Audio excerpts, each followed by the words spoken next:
Vamos lá, começando mais um Reflexões da Leitura com o livro A Liberdade é uma Escolha. E nós vamos entrar no primeiro capítulo. Então, lembra de curtir, de compartilhar, de comentar, se você quiser comentar alguma coisa aí do que você pensou, do que você refletiu a partir da leitura.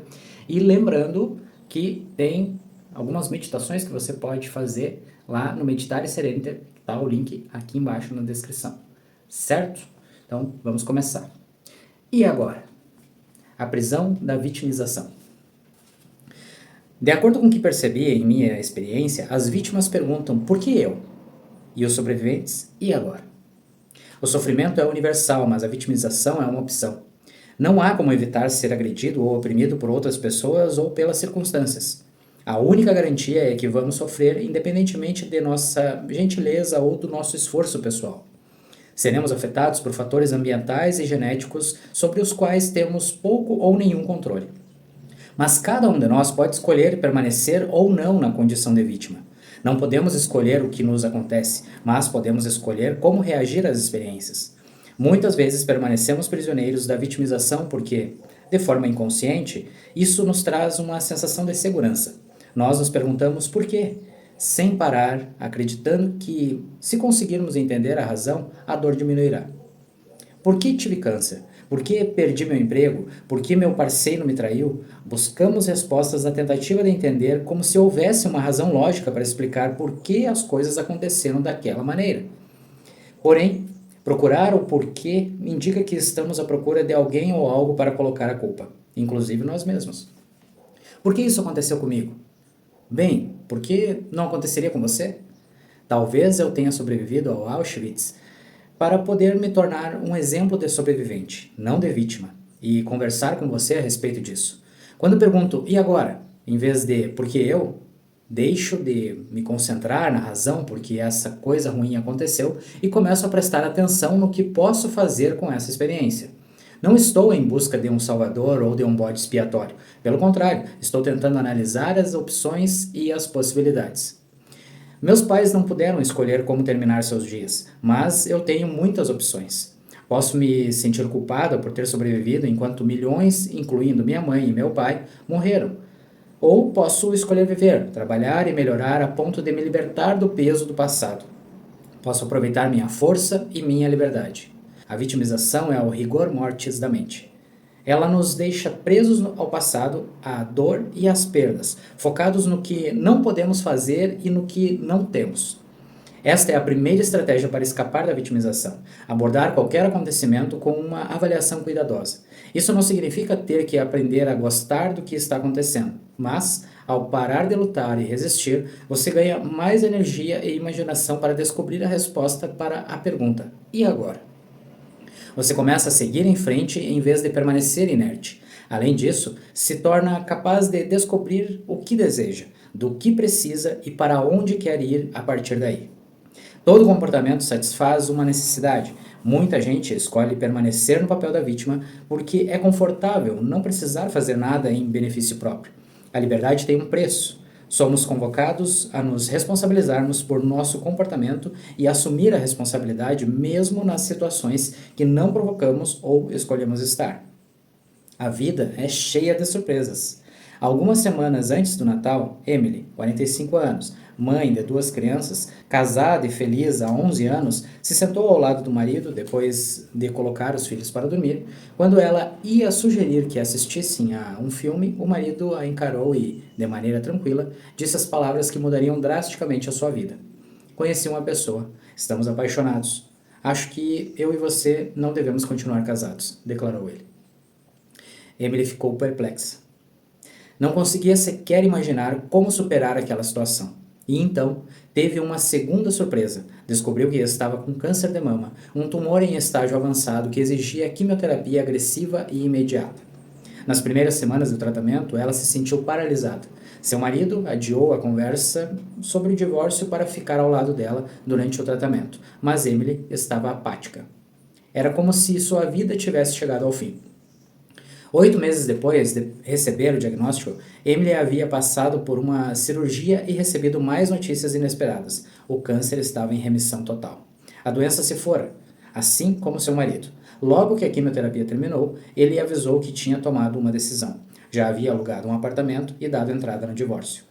Emily estava tão tomada pela preocupação com os filhos, pela solidão e pela dor da traição, que sentia como se estivesse caindo de um penhasco, completamente sem chão.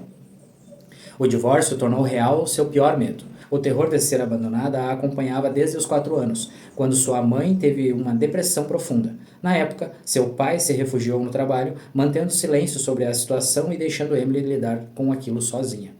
Mais tarde, quando a mãe cometeu suicídio, foi uma espécie de confirmação da realidade que ela já sabia.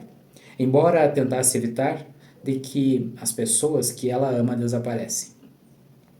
Desde os 15 anos, sempre estou em algum relacionamento, contou Emily em uma consulta. Nunca aprendi a ser feliz sozinha. Nunca aprendi a amar a mim mesma. Sua voz fraquejou quando ela disse estas palavras: amar a mim mesma. Muitas vezes digo que precisamos dar segurança aos filhos, mas também precisamos lhes dar asas. E temos que fazer o mesmo por nós. A única pessoa com quem você pode contar é você mesmo. Você nasce só e morre só. Portanto, levante-se de manhã, olhe-se no espelho e diga: amo você. Nunca vou abandonar você.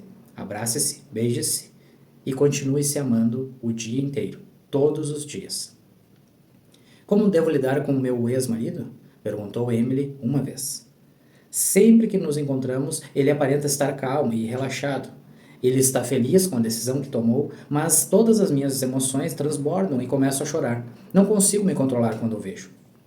Se quiser de verdade, você vai conseguir, afirmei. Mas precisa querer e não posso obrigá-la a fazer isso. Não tenho esse poder. Você tem.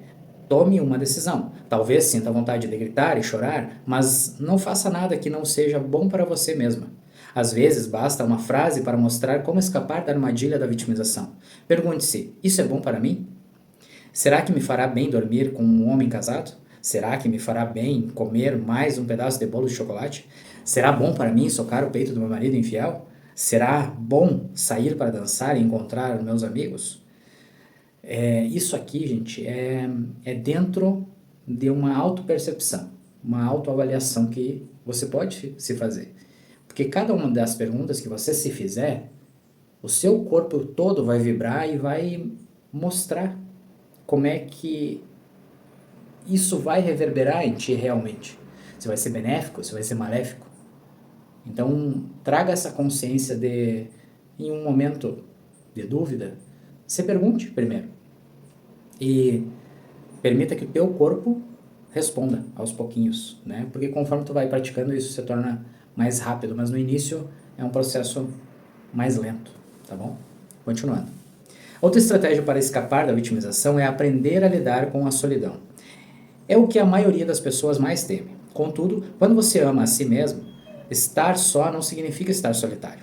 Quando aprender a amar a si mesma, você também estará fazendo bem a seus filhos, expliquei a Emily. Se demonstrar que está centrada e em paz, eles entenderão que você está presente e que não vão perdê-la. Então, poderão viver a vida deles, em vez de ficar se preocupando com a mãe. Fale para seus filhos e para si: estou aqui, conte comigo. Assim, estará dando a eles uma coisa que você mesma nunca teve: uma mãe forte e saudável. Quando aprendemos a nos amar, começamos a tapar os buracos em nosso coração, a ocupar os espaços vazios que pareciam nunca ser preenchidos. E fazemos descobertas importantes que nos ajudam a ver as coisas de forma diferente. Perguntei a Emily quais descobertas ela havia feito no tumulto dos últimos meses. Seus olhos brilharam.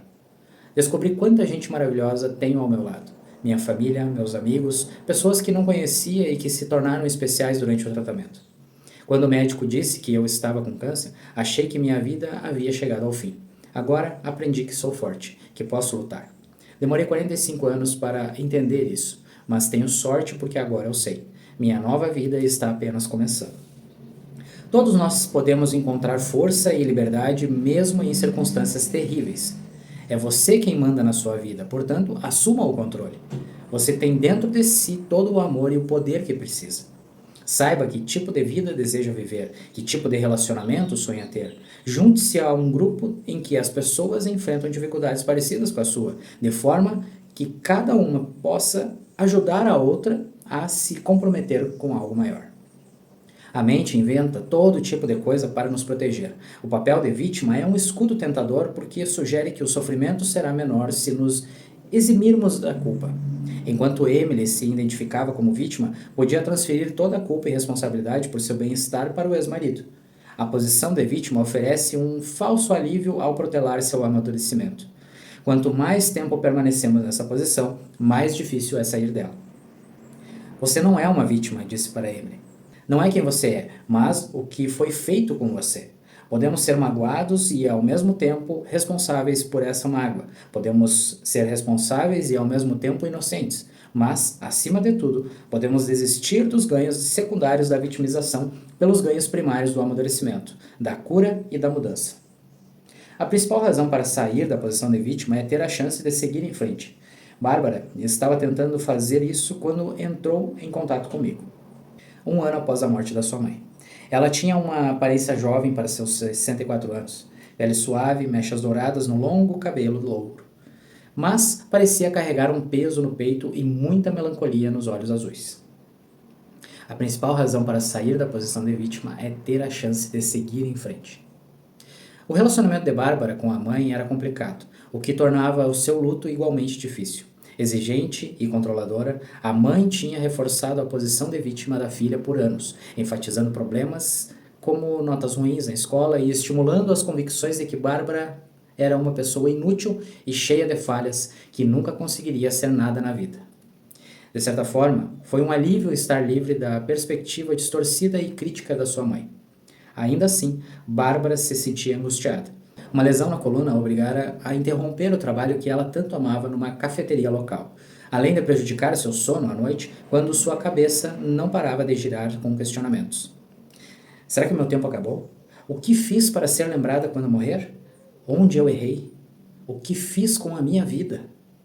Ela estava triste, ansiosa e insegura. Vejo isso acontecer com muitas mulheres de meia idade quando perdem a mãe. Questões emocionais mal resolvidas do relacionamento permanecem e a morte faz parecer impossível colocar um ponto final no conflito. Você libertou sua mãe do passado? Perguntei durante uma consulta. Bárbara balançou a cabeça negativamente, com os olhos cheios de lágrimas. Lágrimas fazem bem. Elas significam que fomos tocados por uma verdade emocional importante. Levar o paciente a chorar com uma pergunta é como encontrar ouro. Quer dizer que atingimos algo essencial. Ainda que o momento de alívio seja tão frágil quanto profundo, eu mergulho, atenta, sem pressa. Ela enxugou o rosto e soltou um suspiro longo e pesado. Quero te fazer uma pergunta, disse ela. É sobre uma memória de infância que não me sai da cabeça. Pedi que Bárbara fechasse os olhos e descrevesse a lembrança no presente, como se estivesse acontecendo agora. Ela começou. Tenho 3 anos. Estamos todos na cozinha. Meu pai está sentado à mesa do café da manhã. Minha mãe está em pé comigo e meu irmão mais velho. Está zangada. Ela nos coloca um ao lado do outro e pergunta: de quem vocês gostam mais? De mim ou do seu pai? Clássico, né, gente? Meu pai observa a cena, começa a chorar e pede: não faça isso com as crianças. Quero dizer que gosto mais do meu pai. Quero me aproximar dele e sentar em seu colo, abraçá-lo, mas não posso fazer isso. Não posso dizer que o amo para não deixar a mamãe zangada. Eu ficaria em apuros. Então, digo que gosto mais da minha mãe. E agora? Agora eu queria não ter dito isso. Sua voz hesita, as lágrimas descendo pelo seu rosto. Você é uma boa sobrevivente, expliquei. Uma garota esperta fez o que devia para sobreviver. Então por que isso dói tanto? Perguntou ela. Porque eu não consigo esquecer. Porque aquela menininha não sabe que está segura agora. Leve-me até ela na cozinha. Conte-me o que você vê. Bárbara descreveu a janela que dá para o quintal, as flores amarelas nos puxados dos armários, como seus olhos ficavam na altura exata dos botões do forno. Converse com essa menininha. Como ela se sente agora? Eu amo meu pai, mas não posso dizer isso. Você está indefesa. As lágrimas escorriam pelas bochechas até o queixo. Bárbara a secava e apoiava o rosto nas mãos. Você era uma criança na época, afirmei. Agora é adulta. Vá até aquela menininha especial e querida, seja a mãe dela. Segure sua mão e diga a ela: Vou tirar você daqui.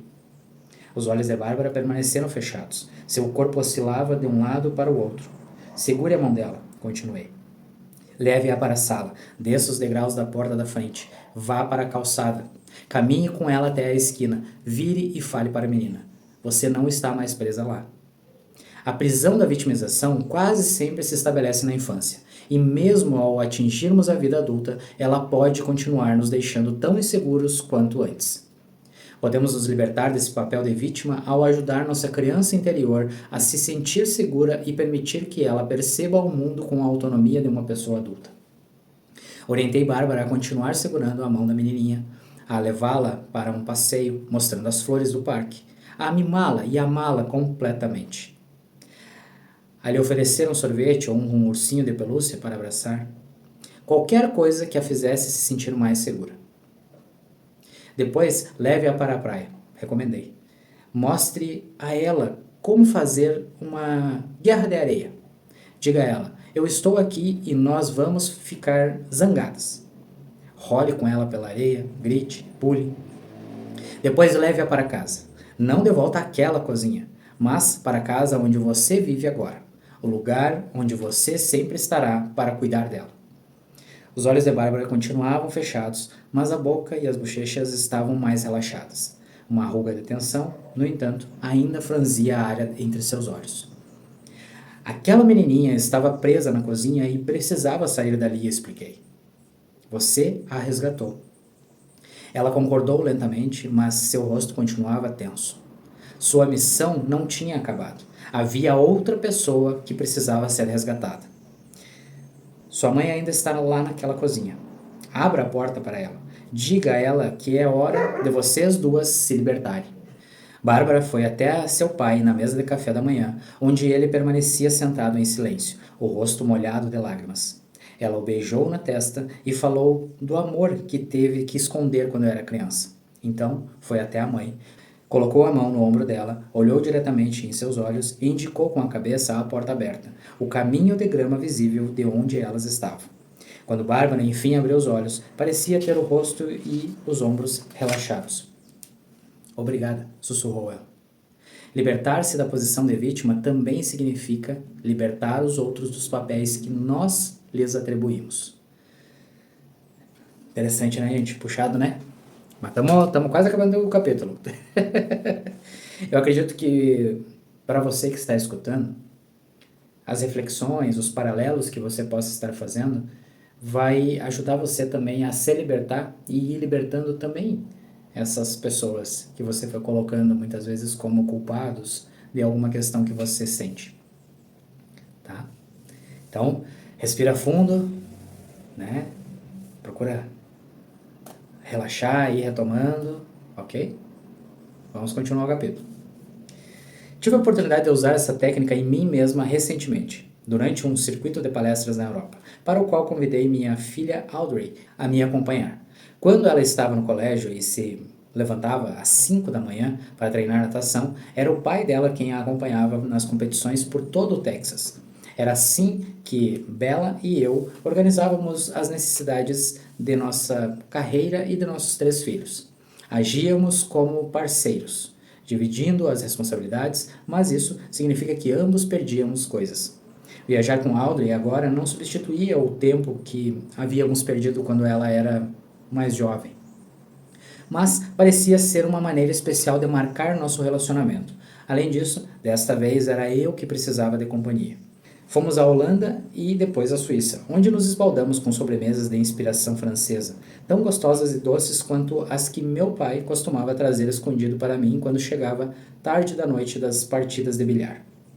Eu havia voltado à Europa várias vezes desde a guerra, mas, para mim, era incrivelmente terapêutico estar lá, tão perto da minha infância e do meu trauma, com minha maravilhosa filha, compartilhando silêncios e conversas, ouvindo os planos dela de investir numa segunda carreira como coach de luto e liderança. Uma noite, depois de uma palestra para uma sala lotada de executivos, numa escola de negócios em Lausanne, não sei pronunciar, tá, gente? Uma pessoa fez uma pergunta que me surpreendeu. Como é viajar com Audrey? Escolhi palavras que expressavam adequadamente quanto essa experiência estava sendo especial para mim. Comentei que os filhos do meio muitas vezes recebem pouca atenção na família, e também que Audrey havia sido criada na maior parte do tempo pela irmã mais velha, Marianne, porque eu estava ocupada demais levando seu irmão mais novo, John, para lá e para cá, atrás de tratamento para alguns atrasos de desenvolvimento não diagnosticados. John se formou pela Universidade do Texas como um dos 10 melhores alunos de sua turma e é atualmente uma figura respeitada que defende pessoas com deficiências. Sou eternamente grata por ele ter podido fazer tratamentos e recebido o apoio de que precisava. Mas sempre me senti culpada por deixar que as necessidades especiais de John monopolizassem minha atenção e atrapalhassem a infância de Audrey. E também pelo peso que o meu próprio trauma exerceu sobre meus filhos. Dizer isso em público, de improviso, foi catártico para mim. Foi boa a sensação de reconhecer isso, de pedir desculpas. Porém, no aeroporto, na manhã seguinte, Audrey me questionou. Mãe, disse ela, nós precisamos mudar a minha história. Eu não me vejo como vítima. Preciso que você pare de me ver assim. Bem forte. Senti um aperto desconfortável no peito, na pressa de me defender. Achei que a retratara como sobrevivente, não como vítima. Mas ela estava certa. Ao tentar desabafar minha culpa, a escolhi para o papel de criança negligenciada. Criei personagens para todo mundo. Eu era a opressora, Audrey a vítima, Marianne a salvadora, ou, em outra versão da mesma história, eu escolhia John como vítima, eu como salvadora e Bella, com quem eu estava brigada naquela fase, como opressora. O papel de vítima quase sempre é fluido nos relacionamentos e nas famílias, mas não existe vítima sem opressor. Quando nos mostramos como vítimas ou colocamos outra pessoa nessa posição, reforçamos e perpetuamos a agressão. Ao focar no que Audrey perdeu durante a infância, sabotei sua força como sobrevivente, sua capacidade de encarar toda a experiência como uma oportunidade de crescimento, além de me encarcerar numa prisão de culpa. A primeira vez que percebi a força da mudança de perspectiva de vítima para sobrevivente foi quando trabalhava no Centro Médico do Exército William Belmont, em meados dos anos 70. Havíamos recebido 2 pacientes novos, veteranos do Vietnã, paraplégicos com lesões na parte baixa da medula espinhal, com poucas chances de voltar a andar, ambos com o mesmo diagnóstico e o mesmo prognóstico. Encontrei um deles deitado na cama, enrolado em posição fetal, xingando Deus e o país por sua condição. O outro estava sentado em uma cadeira de rodas. Estou vendo tudo diferente agora, afirmou o segundo paciente. Meus filhos vieram me visitar ontem e agora que estou nesta cadeira de rodas, fico bem na altura dos olhos deles. Não é que ele estivesse feliz com a deficiência, que comprometeria sua função sexual e suas chances de dançar no casamento dos filhos, mas conseguia ver que a lesão lhe proporcionara uma nova perspectiva. E ele poderia escolher encarar aquilo como algo limitante e incapacitante, ou como uma nova forma, uma nova fonte de crescimento. Mais de 40 anos depois, na primavera de 2018, vi minha filha Marianne fazer uma escolha semelhante. Numa viagem à Itália com o marido Rob, ela tropeçou num degrau de pedra e caiu de cabeça, sofrendo uma lesão cerebral. Por 2 semanas não sabíamos se ela sobreviveria ou como ficaria se sobrevivesse. Será que ela seria capaz de falar? Será que ela lembraria de seus filhos, de Rob, dos irmãos, de mim? Ao longo daqueles dias insuportáveis, enquanto ela lutava pela vida, eu tocava repetidamente no bracelete de Bella que me dera quando ela nasceu.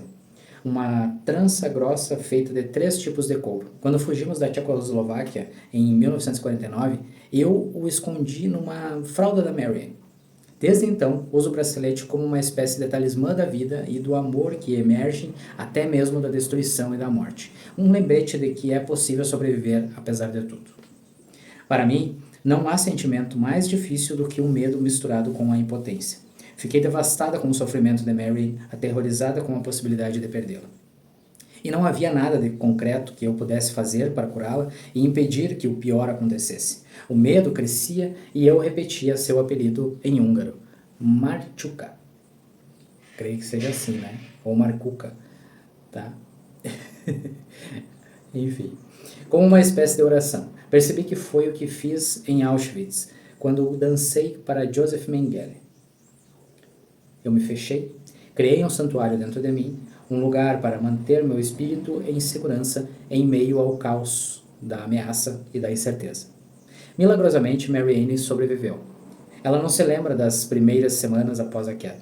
Talvez tenha se fechado em si mesma também. Graças aos excelentes cuidados médicos que recebeu, ao apoio constante do marido e da família e a seus próprios recursos, ela conseguiu pouco a pouco recuperar as funções físicas e cognitivas e lembrar-se dos nomes dos filhos. No princípio, Marianne sentia dificuldades para engolir e seu paladar ficou alterado. Cozinhei para ela o tempo todo, determinada a preparar todas as receitas que ela adorava.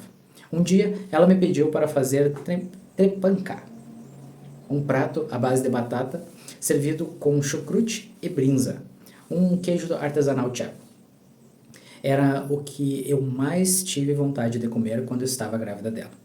Quando a vi engolir o primeiro pedaço e sorrir, senti lá no fundo que ela ficaria bem. Em 1 ano e meio, Marianne teve uma recuperação impressionante. Hoje, ela está vivendo e trabalhando como antes da lesão, com força, brilho, criatividade e paixão. Embora muitos aspectos daquela situação estivessem fora de seu controle, ela fez escolhas que eu sei que a ajudaram em sua recuperação. Quando se está em uma posição vulnerável, com energia limitada, é crucial saber escolher como passar o tempo. Marianne escolheu pensar como uma sobrevivente, concentrar-se no que precisa fazer para continuar melhorando, prestar atenção em seu corpo para saber a hora de descansar e ser grata por sua saúde e por todas as pessoas que ajudaram em sua recuperação. Ao acordar toda manhã, ela se pergunta: o que vou fazer hoje? Quando farei os meus exercícios de fisioterapia? Em quais projetos quero trabalhar? O que preciso fazer para cuidar de mim mesma? A atitude não é tudo, claro. Não podemos eliminar as circunstâncias, as dificuldades ou ficar bem apenas mudando a perspectiva. Mas a maneira como passamos o tempo e investimos nossa energia mental com certeza afeta a nossa saúde. Se resistimos e protestamos contra o que experimentamos, reduzimos nossa chance de crescimento e cura. Devemos, em vez disso, reconhecer a situação ruim que estamos vivendo e descobrir a melhor forma de conviver com ela. Isso é especialmente verdadeiro quando enfrentamos contratempos ou complicações no processo de cura. Pacientes que sofreram lesões cerebrais, em geral, não se saem mais tão bem nas tarefas que costumavam desempenhar com facilidade e habilidade. Marianne ainda está se esforçando para restabelecer todas as redes neurais danificadas pela queda. Ela se cansa rápido quando permanece muito tempo em pé ou caminhando e tem dificuldade com a linguagem. Com exceção das primeiras semanas após o acidente, sua memória está intacta, embora às vezes não consiga encontrar uma palavra aqui e outra ali. Como, por exemplo, o nome de um país que já visitou ou o legume que quer comer ou comprar no mercado. Ela precisou aprender um jeito novo de fazer o que antes costumava executar sem esforço. Ao se preparar para uma palestra, não pode mais anotar 3 temas e confiar que seu cérebro fará as conexões e preencherá as lacunas como acontecia antes da lesão. Agora ela precisa anotar o discurso inteiro, cada palavra, cada transição. Curiosamente, há coisas que Marianne faz com mais flexibilidade e criatividade. Minha filha sempre foi uma cozinheira de primeira, assinando, inclusive, uma coluna sobre culinária no Jornal de San Diego. Depois da queda, teve que reaprender a cozinhar. No caminho, começou a inventar novas receitas e revisitou processos antigos de um jeito novo. Ela e Rob vivem em Manhattan, mas passam a maior parte do verão em La Jolla, onde moro. No verão passado, decidiu fazer uma sopa fria de cereja que tinha oferecido uma vez num jantar em Nova York. Comprou um punhado de cerejas ácidas e releu 2 velhos livros de receitas húngaras, mas acabou abandonando os livros e cozinhou do seu jeito. Preparou a sopa fria em vez de aquecê-la, depois resfriá-la, adicionando 3 tipos diferentes de fruta. Sem as constantes adaptações que precisou fazer desde o acidente, ela provavelmente teria preparado a sopa da mesma forma que antes. Em vez disso, partiu para a reinvenção e deixou que isso a guiasse para algo novo. A sopa ficou deliciosa. Às vezes, eu vejo nos olhos dela quanto é cansativo e frustrante se esforçar tanto para fazer coisas que antes não exigiam esforço algum. Mas Marianne se ajustou às possibilidades. É engraçado, eu me sinto viva intelectualmente, só que de uma forma diferente, disse ela, com o rosto iluminado de uma criança que aprende a ler. Para dizer a verdade, de certa forma, é divertido e emocionante. Essa não é uma experiência incomum entre pessoas com lesões parecidas. O neurologista de Marion contou que vários pacientes que haviam sofrido lesões cerebrais graves e que até então não tinham qualquer habilidade artística, de repente descobriram que podiam desenhar ou pintar. E faziam isso incrivelmente bem. Algo relacionado a caminhos neurais rompidos e reconfigurando, que leva muitos sobreviventes a descobrirem talentos que nunca tiveram ou conheciam. Sendo assim, em toda crise há uma transição. Esse é um belo lembrete de que as coisas que interrompem a nossa vida e atrapalham o nosso caminho também podem ser catalisadoras do surgimento de um novo eu. Podem ser ferramentas que mostram uma nova forma de ser e que nos fornecem uma nova visão. É por isso que digo que em toda crise há uma transição. Coisas terríveis acontecem e elas doem demais. Mas essas experiências devastadoras também são oportunidades de refletir e decidir o que queremos para a nossa vida. Quando escolhemos reagir ao que aconteceu, seguindo em frente e descobrimos a liberdade que existe nisso, nos livramos da prisão da vitimização. E aí agora ela escreve estratégias para se libertar da vitimização, certo? Isso foi antes, agora é assim. Pense por um instante em sua infância ou adolescência, quando você foi magoado por atos grandes ou pequenos de outras pessoas. Tente se lembrar de algum momento específico, não uma impressão generalizada desse relacionamento ou período da vida. Imagine o momento como se estivesse vivendo-o outra vez. Preste atenção nos detalhes sensoriais, imagens, sons, cheiros, sabores, sensações físicas. Depois, imagine você como está agora. Veja a si mesmo, entrando neste momento do passado e pegando o seu antigo eu pela mão. Guie seu antigo eu para o local onde ocorreu a mágoa no passado e repita: estou aqui, vou cuidar de você. Inspira fundo. Seguindo. Em toda crise, há uma transição. Escreva uma carta para alguém que o feriu ou sobre uma situação que o magoou, recentemente ou no passado. Seja específico sobre o que a pessoa fez ou sobre o que aconteceu e você não gostou. Coloque tudo em pratos limpos. Diga como as ações, palavras ou eventos o afetaram. Depois, escreva outra carta para aquela pessoa ou sobre a mesma situação, mas desta vez escreva demonstrando gratidão pelo que a pessoa lhe ensinou. A respeito de você mesmo ou sobre como a situação o forçou a crescer. O objetivo da carta não é fingir gostar de alguém que o machucou, nem de se obrigar a ficar feliz com algo doloroso. Admita o que aconteceu não foi bom e que o magoou. Perceba o poder terapêutico da mudança de ponto de vista de vítima impotente para quem você realmente é. Um sobrevivente, uma pessoa forte. Inspira fundo de novo. A última parte. Aproveite sua liberdade. Elabore um quadro de imagens, uma representação visual do que você quer criar ou adotar em sua vida. Recorte figuras e palavras de revistas, calendários antigos, etc. Não há regras, apenas escolha o que atrai seu olhar. Colhe as imagens e palavras numa cartolina ou quadro de avisos. Perceba os padrões que surgem. Esse é um ótimo exercício para fazer junto com amigos queridos e bastante comida. Mantenha seu quadro por perto e olhe para ele diariamente. Deixe que essa criação intuitiva indique o caminho a seguir. Muito bom. Legal que ela traz esses exercícios, essas atividades para você se libertar, né? Trazer essa liberdade da vitimização, certo? Então, ficamos por aqui nesse capítulo. Próximo capítulo é Sem Prozac em Auschwitz, a prisão da negação. Então, nos vemos em breve. Até mais.